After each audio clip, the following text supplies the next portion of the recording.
যখন পৃথিবীর পালস গভীর সমুদ্রে নীরব হয়ে যায়, যখন যুগের পর যুগের ভূতাত্ত্বিক পরিবর্তন প্রাকৃতিক নাটকীয়তাকে তৈরি করে, মানব আকাঙ্ক্ষা আবারও ৭০% পৃথিবীর পৃষ্ঠ আবৃত নীল অজানার দিকে নজর দেয়া। আমরা জয় নিতে আসিনি, বরং কথা বলতে এসেছি, নিতে আসিনি, বরং সংযুক্ত হতে এসেছি। এই মুহূর্তে চীনের ইয়েলো সাগরের উপকূলে, মানব প্রকৌশলের ইতিহাসে একটি মহাকাব্যিক গভীর সমুদ্র সংলাপ একটি অপ্রমাণিতভাবে আবির্ভূত হচ্ছে। তরঙ্গের ১০০ মিটার নিচে নীরব বিশ্বে, এটি হল চিংড়া, যা সমুদ্র থেকে জন্ম নিয়ে এর প্রতি প্রসারিত হচ্ছে। এর চমকপ্রদ জায়াজ বের নিচে, একটি ইস্পাত ড্রাগন নির্বে অন্ধকারের মধ্য দিয়ে টানেল তৈরি করছে। এটি জায়াজ বেষ্টনের দ্বিতীয় সাবসি টানেল। এর লক্ষ্য ২০২৭ সালে ১৫ কিলোমিটার ছাড়া প্রধান লাইনের মাধ্যমে নরওয়ের রিফোক টানেলকে পিছনে ফেলা এবং পৃথিবীর সর্বোচ্চ সাবসি রোড টানেল হয়ে ওঠা। কিন্তু এটি দীর্ঘতার একটি সাধারণ প্রতিযোগিতা থেকে অনেক দূরে। একটি বিল্ডিংকে প্রায় ৪০ তলা উঁচু খাড়া করে সমুদ্রের তলায় নিমজ্জিত করার কল্পনা করুন, তার শীর্ষ এখনও পৃষ্ঠের কয়েক মিটারের দূরত্বে। এটি ১১৫ মিটারের গভীরতম পয়েন্টে কার্যকারী পরিবেশ। এখানে প্রতি বর্গ সেন্টিমিটার পাথর ১১ কিলোগ্রামেরও বেশি পানির চাপ সহ্য করে, যা এক নিমিষে ইস্পাতকে টুকরো টুকরো করে ফেলতে পারে। যে পরিমাণ মাটি এবং পাথর খনন করার প্রত্যাশা করা হচ্ছে তা কুফুর ৩টি মহৎ পিরামিডের থেকেও বেশি পূর্ণ করার জন্য যথেষ্ট। এটি প্রযুক্তির জন্য কেবল একটি চ্যালেঞ্জ নয়, বরং মানব সাহস এবং জ্ঞান সীমার সাথেও একটি প্রশ্ন। এটি একটি শহরকে সেলাই করার এবং একটি বে এলাকার ভবিষ্যৎ পুনর্গঠনের একটি গল্প। এই বহুমুখী $বিলিয়ন প্রকল্পটি কেন অপরিহার্যতা বুঝতে, আমাদের চীনাদের এম ও ডিএন অক্ষরের দিকে ফিরে তাকাতে হবে। এম অক্ষর এবং EXCHL একটি চিংডাও এর আরভিসি এবং চ্যানেলের নেটওয়ার্ক। জায়াজ বে, একটি প্রাকৃতিক হারবার, এটি ছিল চিংডাও এর গর্ভনির্মাণ এবং এক সময়ে এটি ছিল এর সীমাবদ্ধতা। এটি শহরটির পুরানো নগর কেন্দ্রকে পূর্ব উপকূলে এবং বিস্তীর্ণ পশ্চাৎভূমিকে পশ্চিমে ভাগ করেছে। ২০১১ সালে জায়াজ বে ব্রিজ এবং প্রথম সাবমেরিন টানেলের উদ্বোধনকে একটি ম্যাজিক্যাল কীর্তি হিসেবে স্বীকৃতি দেওয়া হয়েছিল। এটি ১ ঘণ্টার ফেরি যাত্রাকে ৬ মিনিটের ড্রাইভে সংকীর্ণ করেছে, সম্পূর্ণভাবে পশ্চিম উপকূলের নতুন এলাকার সম্ভাবনাকে মুক্ত করে দিয়েছে। একটি জাতীয় স্তরের নতুন এলাকা হিসেবে, পশ্চিম উপকূল চিংডাওর অর্থনৈতিক ভবিষ্যৎ ধরে রেখেছে।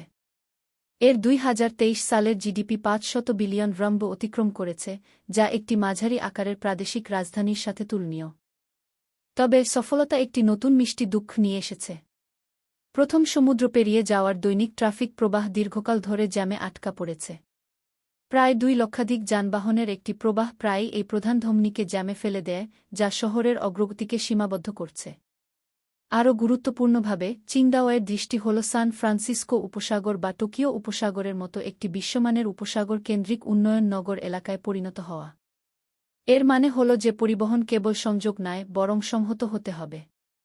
এই প্যাসেজ কেবল সুবিধাজনক নয়, বরং সব আবহাওয়ার জন্য উচ্চ দক্ষতার জীবনরেখা হতে হবে। তাই, দ্বিতীয় সাবসি টানেলের নির্মাণ শহরের আগামী ১০০ বছরের বড় পরিকল্পনার জন্য একটি বিকল্প থেকে প্রয়োজনীয়তায় পরিণত হয়েছে। এটি জায়াজ উপসাগরকে একটি ভৌগোলিক বিভাজক রেখা থেকে একটি কেন্দ্রীয় নগর আভ্যন্তরীণ হ্রদ উদ্যানের রূপান্তরের মহৎ দৃষ্টি বহন করে। যদি শহরের প্রযোজনসমূহ প্রকল্পের সূচনা হয়, তবে জায়াজ বেয়ের নিচের শর্তাবলী, যা এত জটিল যে একে ভূতাত্ত্বিক বিপর্যয়ের একটি জাদুঘর বলা যেতে পারে, সিম্ফনির ক্যাডেঞ্জা এবং এর সবচেয়ে কঠিন চ্যালেঞ্জ। প্রকৌশলীরা যা মোকাবিলা করছেন তা হচ্ছে পৃথিবী নিজেই লিখিত একটি চূড়ান্ত পরীক্ষার প্রশ্নপত্র। সুডঙ্গের পথ দুটি ভিন্ন ধরনের পাথর অতিক্রম করতে হবে যার বৈশিষ্ট্যগুলি সম্পূর্ণ বিপরীত। পশ্চিমে, লিশিয়ান সিস্টেমের গ্রানাইট এত কঠিন যে এটি স্টিলের মতো, যা প্রচণ্ডভাবে ড্রিল বিটকে ক্ষয় করে। পূর্বদিকে, নরম কাদার মতো সেডিমেন্টারি পাথর, যা প্রচুর পরিমাণে পানি ধারণ করে, যেখানে সবচেয়ে সামান্য ভুল পদক্ষেপেও ধস এবং জল প্রবাহ শুরু হতে পারে। তবে বাস্তব ভয়াবহতা হল ২২টি ফল্ট ফ্র্যাকচার অঞ্চল যা এই দুটি পাথরের প্রকারের মধ্যে অলিকভাবে উপস্থিত। এগুলো হল শত শত মিলিয়ন বছর ধরে থাকা ক্রাস্টাল চলাচলের দ্বারা বিরক্তিকারক দাগ যেখানে পাথরটি তফুর দুধে চূর্ণিত হয়েছে এবং উপরে সমুদ্রের পানির সাথে একটি মারাত্মক সংযোগ গঠন করেছে। তাদের মধ্যে কাঙ্গু ত্রুটি, ২০০ মিটার প্রশস্ত, একটি ঘুমন্ত অতিকায়ের মতো টানেলের পথের মধ্যে অবস্থান করছে। ১০০ মিটার গভীর সমুদ্রের নিচে ক্রস করা বিশাল পানি চাপের সাথে একটি ঝুঁকি, যা একটি বিশাল ঝুলন্ত জলাধারের নিচে ক্ষুদ্র সার্জারি করার থেকে কম নয়। এমন একটি প্রাকৃতিক বাধার মুখোমুখি হয়ে, ঐতিহ্যবাহী ডুবে থাকা টিউব পদ্ধতিটি বন্দর সড়ক এবং পরিবেশের উপর এর প্রভাবের কারণে প্রত্যাখ্যান করা হয়েছিল। এক টানেলিং মেশিন টিবিএম পদ্ধতিটি ত্যাগ করা হয়েছিল কারণ ভূতত্ত্ব ছিল অতিরিক্ত পরিবর্তনশীল এবং ঝুঁকি ছিল অত্যন্ত উচ্চ। শেষমেশ চীনা প্রকৌশলীরা এমন একটি পথ বেছে নেন যা কেউ আগে অবলম্বন করেনি। ড্রিল এবং বিস্ফোরণের পদ্ধতির একটি সংমিশ্রণ এবং টিবিএম পদ্ধতি, যা সমুদ্রের তলদেশের গভীরে দুটি সম্পূর্ণ ভিন্ন প্রযুক্তির সাহায্যে একটি কঠিন এবং অসাধারণ রিলে দৌড় পরিচালনা করে। কঠোর গ্রানাইটে যা প্রকাশ পায় তা হল একটি শিখা ব্যালেট যা ডিজিটাল প্রযুক্তির সাথে সজ্জিত। প্রকৌশলীরা আর অভিজ্ঞতার উপর নির্ভর করেন না, বরং তারা খননের বুদ্ধিমান যন্ত্র ব্যবহার করে চূড়ান্তভাবে গণনা করা শত শত বিস্ফোরণ গর্ত স্থাপন করেন। প্রতিটি গর্ত একটি স্বতন্ত্র আইডি এবং মিলিসেকেন্ড সঠিকতার সাথে স্বয়ংক্রিয় বিস্ফোরণের সময় সহ ডিজিটাল ইলেকট্রনিক ডিটোনেটর দ্বারা বিস্ফোরিত হয়। এই মিলিসেকেন্ড স্তরের বিলম্বের মধ্য দিয়ে বিস্ফোরণের শক্তি একটি নির্ভুল সার্জিক্যাল ছুরির দিকে নিয়ন্ত্রিত হয়, যা একটি পূর্ব নির্ধারিত রূপরেখা অনুযায়ী পাথরকে খোসা ছাড়ায়, বরং এটিকে কষ্টকরভাবে ধ্বংস না করে।